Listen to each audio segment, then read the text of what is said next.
Que tout tey 14 février c'est la Saint-Valentin donc c'est une journée assez spéciale pour vous une journée assez spéciale pour ñi nga xamante ni ñoo bëggante mbaa jàmm ngeen fanaane ñu ngi leen di nuyu gërëm leen ci ànd bi ak télévision Futur Média gërëm équipe yi nga xam ne ni ñoo fi nekkoon ca subaak léegi bis bi tey tombé ak 14 février 2022 bisu Saint-Valentin tey télévision Futur Média comme d'habitude dafay célébrer mbëggeel toute cette journée dans presque toutes les émissions dinañ leen gunge yéen ñi nga xamante ni yéen a bëggante ci programme yu am solo yi nga xamante ni ñu ngi leen koy jagleel tout le temps et bien évidemment ñoo mën bés nag weesuwul événement bu mënti am ñu ànd ci ak yéen nekk ci seen wet loolu mooy firnde encore ni fidélité rek am solo ni ngeen ko bëggee rek lañ koy defee ci première télé fii ci Sénégal donc c'est la première télé fii ci Sénégal et la première télé digitale fii ci Sénégal merci d'être fidèle moo xam yéen ñi seetaan ci seeni téléviseur wala sax ci compte yi nga xam ne ni am nañu ko ci réseaux sociaux yi alors il est exactement 12h07 ñu fas yéene ànd ak yéen ba ci kanam dinañ leen jox ay astuces yu am solo pour yéen ñi bëgg ay bons plans par rapport ak bis bu spécial bi d'ailleurs parmi sujets yu ñu leen préparé on va revenir sur l'histoire de cette fête Saint-Valentin oui waxaat du bëri wax presque depuis télé bi ibbi chaque année dañ leen di defal gëstu ci li nga xamante ni moo di Saint-Valentin c'est une fête qui est devenue presque commerciale depuis un très bon moment diggante poème fleurs chocolat cadeau il se passe tellement de choses entre ces personnes qui s'aiment ci bis bi di 14 février donc dina am ab gëstu boo xamee ni dinañ leen ko proposer ci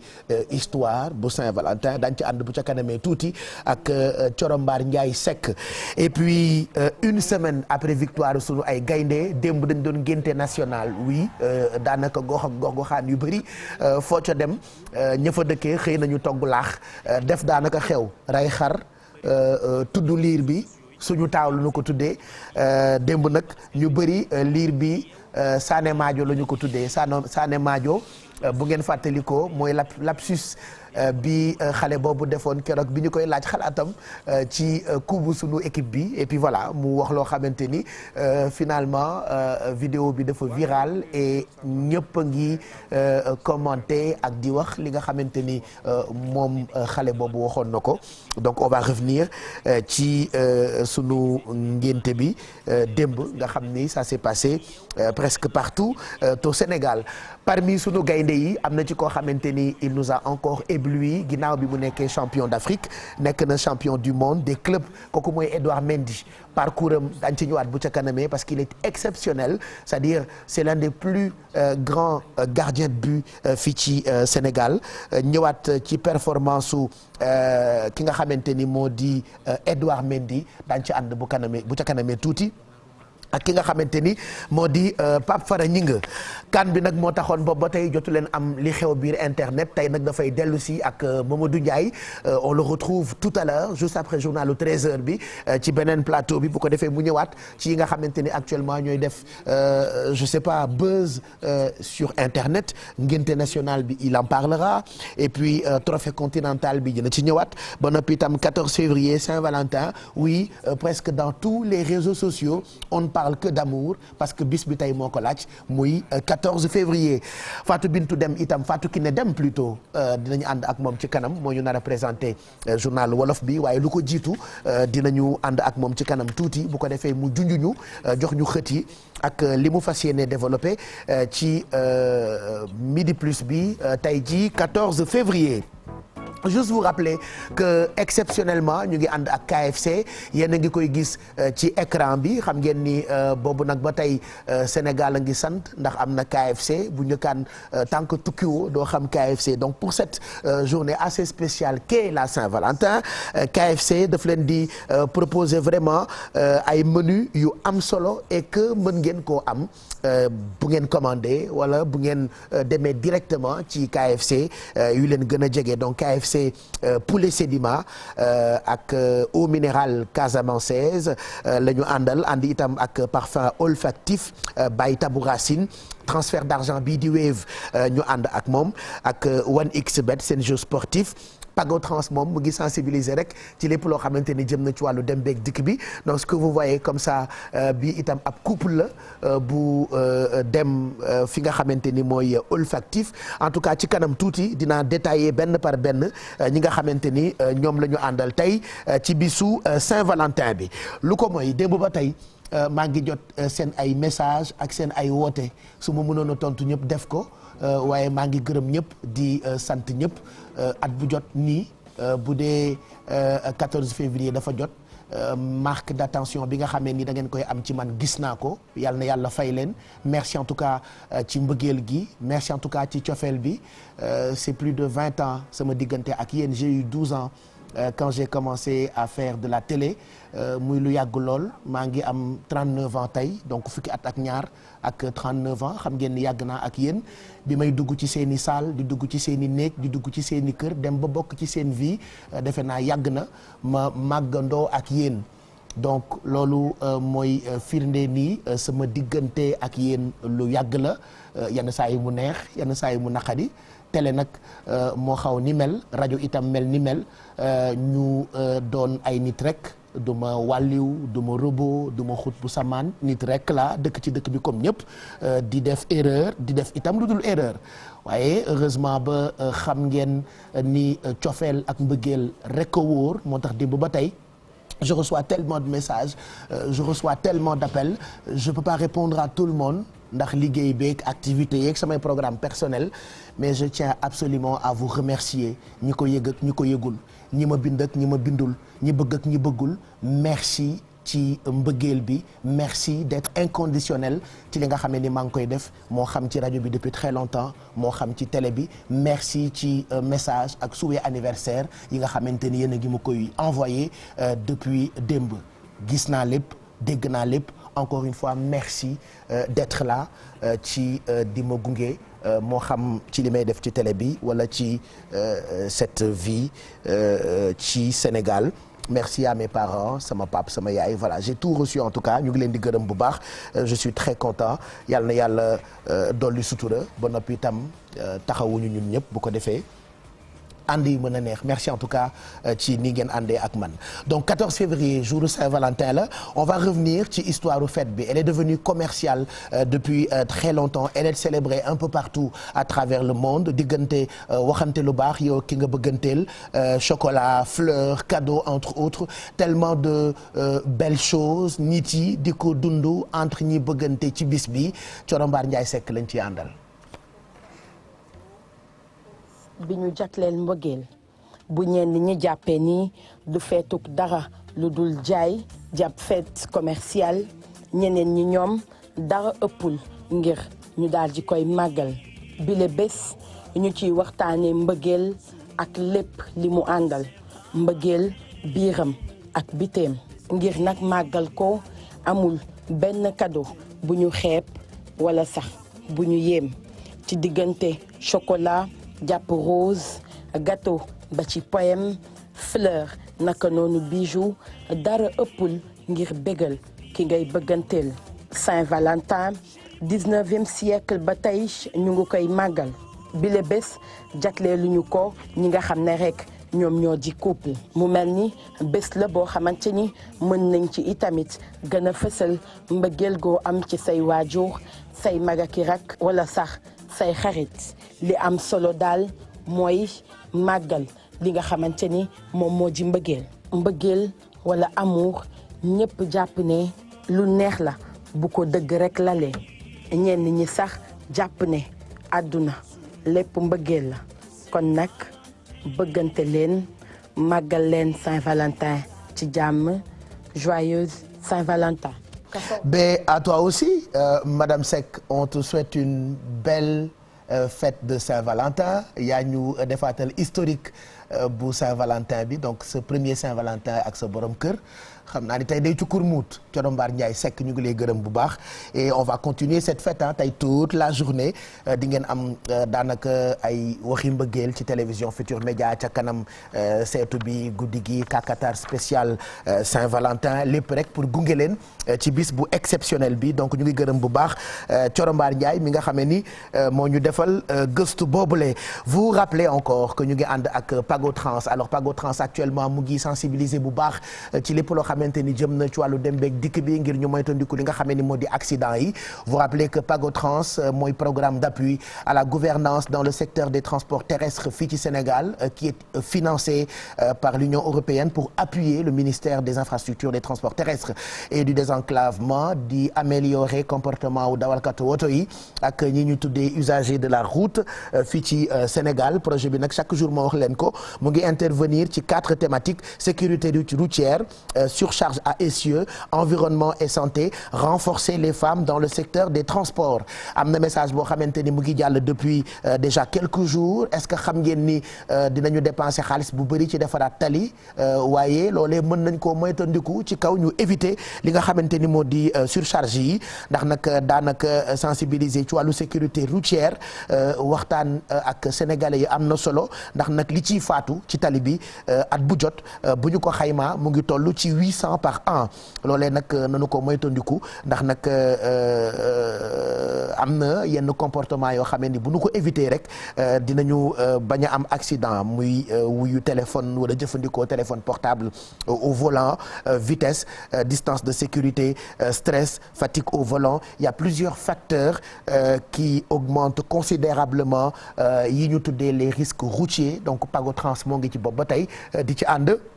ak sénégalais yi. On a de très bons plans pour vous. Par exemple li ñu leen di xelal bu dee da ngeen bëgg a bégalante yéen ñi bëggante mën ngeen dem fi nga xamee ni mooy olfactif by Tabou Racine. Alors olfactif actuellement parfum yu mag yëpp marque yu mag yëpp daanaka ñoom ñu ngi koy jaay non seulement parfum yu mag yi ñu ngi koy jaay waaye parfum yu naar yi nga xamante ni soxla nañu ko muy parfumerie orientale religieuse wala mystique mën ngeen ko fekk fi nga xamante ni mooy olfactif by Tabou Racine. Bu leen neexee itam parfumerie artistique, c'est-à-dire le choix est tellement large peut-être duma am temps pour expliquer leen ko mais vendredi rappelez-vous ñu ngi leen doon wax ni ba ci oud yi nga xamee ni souvent boo demul Arabie Saoudite jëndee ko lu cher doo ko am désormais lépp am na fii ci Sénégal. Bu ngeen demee ville wala ngeen wootee ci 33 848 65 71 wala ngeen wootee ci 77 755 60 60 di ngeen mën a am lépp loo xamante ni soxla ngeen ko ci wàllu parfumerie. Et puis vous rappelez que Tabou Racine ku ne xam na ni mooy distributeur exécutif de marque yi gën a mag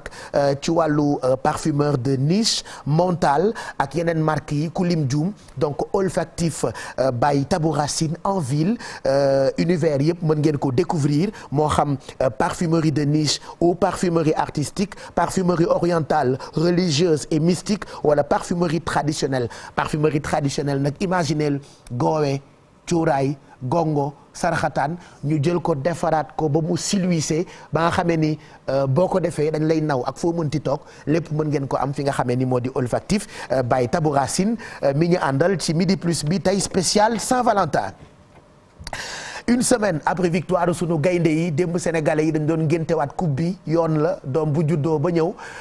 bi see ca topp bu matee semaine dañu ko war a ngénte moo tax daanaka démb ñëpp a xëy def laax ray xar tudd liir bi Sadio Mané wala Sané Maajo loolu la ko daanaka ñëpp tuddee moom liir bi donc démb baptême national la woon ngénte national la woon c'est-à-dire kulim juum dans tous les coins et recoins du Sénégal foo ca dem rek démb ambiance nañu ba guddi. Gis naa sax ñoo xam ne dañoo yebbi comme xew yi ni ñuy yebbee joxe wàllu njëkke wàllu ndey wàllu baay wàllu maam ak wàllu bàjjan lépp rek pour wane encore ni oui lu mu metti metti ñun xam nañu naka la ñuy bégalee suñu bopp et ba léegi ñu ngi dundaat li nga xamee ni suñu gaynde yi defal nañu ko keroog bi ñuy jël Coupe d'Afrique bi doon champion yombul. Démb après une semaine de célébration lañ doon géntewaat suñu liir bi dañ ciy ànd ak ki nga xamee ni moo di Habib Faye. géntewaat Coupe d'Afrique bi bëri na lañ ko gis ci réseaux sociaux yi nañu koy gisee ci biir image yi noonee la ko askan wi defee ñii yeewu togg seen laax ñeneen ñi ne dañu togg ay añ lépp ngir mën a célébrer li nga xam ne yàgg nañu ko yóotu te it mënuñu ci woon teg loxo. yàlla rek xëy def laax def ceebu yàpp ñu war a def ngoon si njogana parce que victoire dañ koy féete ba léegi Abiban victoire bi jeexagul de. waa Ngéwal lañ ko yóbbu Ngéwal central xam nga sama yaay laawa moom supporter moom numéro 1 la moom. waaw moom du ma wax sax 12e kay dama naan supporter numéro 1 la. waaw ni ma ko dundee mooy dafa neex daal parce que boo xoolee ñun avant ñu judd ba tey ñaata génération ñoo fi jaar ku si nekk ñëw nga toj defoo loolu ba pare mu tombeek Saint-Valentin bi te Sénégal mosul am coupe. comme c'est une première fois fête bi warut ndaw comme fête woon nañ ko aussi dañ ko bëgg prolonger def ngénte li je trouve que c'est normal. Donc je trouve bien que c'est normal qu'on le baptise quoi. askanuk Sénégal ne noonee la ñu yeewoo te lii da di loo xamante ne fas yéene wu ñu ko dakkal benn yoon. lii ça fait ñaata at la sunu papa lay jox di wax ñaata at ñuy xëccu lii 3 fois final 2 yi ñu perte ko ñu ñëwaat jël ko tamit Habib lii tamit faaw ñu koy feete fépp fu ñu toll fête bi day def 1 an sax lañ wax 1 an ferme lay def fête. benn bopp la boobu boo gisee maam yi bàyyi ko fi njur bi tey la yaatu ñu am Pikine Guédiawaye Thiaroye Kàmmaangexo mais Sénégal ñëpp benn lañ. ab wareef la ñëpp bëgg ànd ndax tamit Sénégal dafa am ndam lu rëy loo xam ne lu yàggoon a bëgg la. contentement rek fierté la quoi li ma la wax rek coupe bi dañ koy fêter fii ak coupe d'Afrique bii di ñëw dañ koy fêter quoi parce que dañ ko soxla woon ñëpp ko soxla woon ñëpp ko soxla woon. puis Wakam cité Asegna dégg yàlla gars yi ba tey ñu ngi koy dund ba tey ñu ngi koy dund ba tey ñu ngi koy dund. ab phénomène la goo xamante ne ni ci réseaux sociaux yi lañu ko tàmbalee waral na ba ñu xëyee ci dimanche gi ñu ci bëri ci doomu réew mi dëggal li ni mel defaat fête bi jubilé waat toggaat seeni laax séddale ko ci biir koñ bi ñenn ñi sax dañu mujjee tànt ne lii warta jeex. moom kay démb ngénte national la woon dañ doon xew bi bëgguñu mu jeex parce que voilà dëkk bee metti dëkk bee naqari. léegi kenn xamatul kii donc du coup bu ñu amee xeetu mbégte yi du ñu bëgg sax mu jeex voilà pendant une semaine ba léegi li dugg ci suñu xol yi ci neex-neex dañagul moo tax démb ñu doon ko dundaat fii ci Sénégal ngénte national la woon même ñi ñuy woowee mature sax démb dañoo mujj immature voilà parce que c'est la tendance donc démb dañ doon ngéntewaat sunu liir bi doon ngéntewaat sunu coupe bi yàlla na Sénégal di continuer di am ay coupe et on va en profiter pour féliciter encore Edouard Mendy doublement champion nekk na champion d'Afrique mais nekk itam champion du monde des clubs dafa gagné coupe bi delluwaat clubam ñu accueillir ko en superstar mu jik leen lool ba remporter coupe du monde des clubs. On va revenir d'ailleurs tout de suite ci performance ak parcours bu exceptionnel bu ki nga xamante ni moo di Edouard Mendy Pape Fara ñu ngi leen ci àndal. di at mu rëy ci góolu équipe nationale bu Sénégal lu yées benn weer rek Edouard Mendy am ci ñett ay ndam yu rëy nekk góol bi gën a xarañ ci àdduna bi ñu naan ko FIFA the best ci atum 2021 ñu daal di ko koy jox ci kanamu góol yu mag a mag ku ci mel ni Donnarumma Neuer ak yeneen yi nu mel bokk tamit ci ñi nga xam ne ñoo tax Sénégal am ndamam bu njëkk ci wàllu Coupe d'Afrique des Nations gannaaw ay at ñuy wut li nu mel mënuñu koo am mu jàpp ab penalty boo xam ne bu décisif la ci jongante bi moom mi nga xam ne nag moo jël Ligue des Champions ak équipe bam bii di Chelsea foofu ca diwaanu Tugal ñëw na nag gañewaat beneen coupe juróom benn fan gannaaw ba mu gañee lii di Coupe d'Afrique des Nations équipe bam bii di Chelsea nag moom moo gañee mondial des clubs mu nekk tamit bu njëkk ci li nga xam ne moo nekk taarix mu koy am ñu gañee ki nga xam ne moo nekk Palmeiras 2-1 gannaaw prolongation moom Edouard Mendy gannaaw ba mu nekkee ci bopp Tugal ak Chelsea nekk ci bopp Afrique ak Sénégal moom mais jamono ji mu ngi ci bopp àdduna bi yëpp ak équipe am bii di Chelsea gannaaw ba mu gagné coupe du monde des clubs. voilà doublement champion moom Edouard Mendy njaago bi ñu ngi koy féliciter di ko wax uleef parce que suma mbokku njaago yi uleef la ñuy wax ba ñànkatoo ñu ngi nuyu njaago yëpp xam naa ni ñoom ñëpp bég nañu sagal na Sénégalais yëpp c'est un véritable champion et pourtant ay xale yu ndaw lañu c'est-à-dire quand tu les vois sa yaram dafay daw yal na yàlla lafal leen cat. yàlla na yàlla lafal leen cat ñun mag ñi loolu rek lañ leen di ñaanal ñoom nag ñu ngi ci euphorie ñu ngi ci mbégte il le mérite bu leen neexee sax ñu fuuy bu leen neexee ñu réew parce que ñoom ñoo tax ba pour la première fois ci histoire bu football bu Sénégal ñu indil ñu coupe et que Edouard sagalul kese Sénégal dem na ba fexe ba sagal clubam donc nekk champion du monde des clubs palmarès am nag doon palmarès bu extraordinaire xam naa ni dinañ ci ñëw ca kanam ci guddi gi on est lundi non tey la lundi waaw tey la lundi donc tey en deuxième partie de soirée xam naa ni Mame Fatou Ndoye dina ci ñëwaat puisque Edouard Mendy c'est l'un des meilleurs gardien de but ci àddina il remporte donc le mondial des clubs muy titre bu bees boo xamante ni tegu na ci ndoddu gardien de but bu équipe nationale bu Sénégal ki demoon jëli coupe bi nag dellusi na kookoy Mamadou Ndiaye on va le retrouver ci beneen plateau bi waa koñ bi kaay leen xool Mamadou Ndiaye ñëw na tey moom la ñuy àndal ginnaaw presque un mois d'absence pas ci antenne bi mais un mois ngeen toog àndu leen ak moom pour mu décortiquer li nga xamee ni mooy xew biir internet c'est vrai que internet dafa dem ba léegi bokk ci dundu ñëpp ñu bëri déversoir la ñu ko def soit de haine d'amour ou de projet voilà comme quoi il faut un tout ou du tout pour faire un monde voilà nii àddina mel dañoo dem ba réseau social noonu la mel di nga gis ñu baax gis ñu neex gis ñu naqari gis ñu riis gis ñu ambitieux gis ñu ambitieux wul donc tout ce qui se passe dans ce monde se passe exactement ci réseaux sociaux yi ak internet ça se passe et loolu lañ tuddee le monde du digital donc Mamadou Ndiaye moo ñu koy suivre presque tous les midis ñu ngi lay nuyu on est très content de te retrouver ci biir Midi Plus ca kanam ñu ànd ak yow ci heure bu baax bi bale maa ngi lay fay El Hadj di nuyu téléspectateurs yeeg internautes yi ci kanam dinañ ñëw gën a yaatal li xew ci biir internet namoon nañ internautes yi gis nañu réaction yëpp ci réseaux sociaux yi jaajëfal la El Hadj xanaa rek di la souhaiter waat joyeux anniversaire happy birthday dafa ànd ak internet sax xam naa ne tey di ngeen def statut WhatsApp dugal la Instagram TikTok. sama téléphone bi mënuma tontu. y a quelqu'un qui m'a dit tout à l'heure yow maa ngi lay bind tu m'ignores ma ne ko waay ignoré wu ma la. finalement sama téléphone bi comme centre d'appel mais je dis merci à tout le monde. Ah oui mais joyeux anniversaire quand même. Merci. Parce que voilà comme li ma gis léegi ci suba si notre Pape Cheikh national.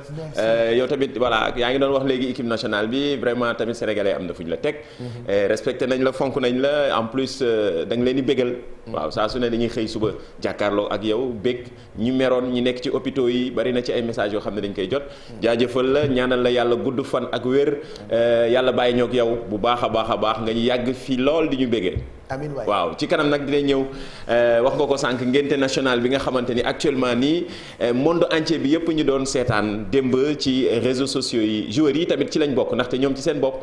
à leur manière féete nañu mën nañu wax def nañ seen ngénte gis nañ Idrissa Gana Gueye gis nañ Mamadou Loum Ndiaye mi nga xamante ni ci tanière bi la bokkoon effectivement moom ci boppam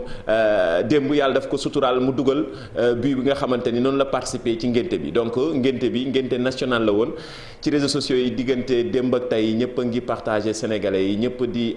voilà ñëpp ñeeñu quoi voilà mën nañ ko waxee noonu ndaxte gis nañ ivoiriens yi gis nañ camerounais yi ni ñu doon supporter sénégalais bari mën nañ ko waxee noonu Afrique gi yëpp doon jàppale bu baax équipe nationale wala yéene trophée bi équipe nationale bu Sénégal ci kanam dinañ ci ñëw gën ko détailler li nga xamante ne moo xew ci internet benn ponk boobu la mais surtout ay t-shirt champion loolu lañ lay indil ay charité ci kanam dinañ ci ñëw partager ko ak internautes yi ndaxte baaxoo nañu tamit di maye ay cadeau ci émission bi ci kanam dinañ ci ñëw gën ko yaatal élage way wi dootul fay yaa dem ba Bafoussam jaar Cameroun dugg briqueterie dem ca stade ba indi coupe bi jigadi woo suñu équipe bi merci Mamadou Ndiaye et à tout à l'heure on retrouvera itam rédaction bi ak Fatou Kiné Dem moo ñu na représenté journal wolof bi ñu profité ci rek fàttaliwaat leen ni seen jeu sportif bi di 1xBet démb rek wala bërki démb plutôt samedi jot na sargal suñu gaynde yi à travers un très grand concert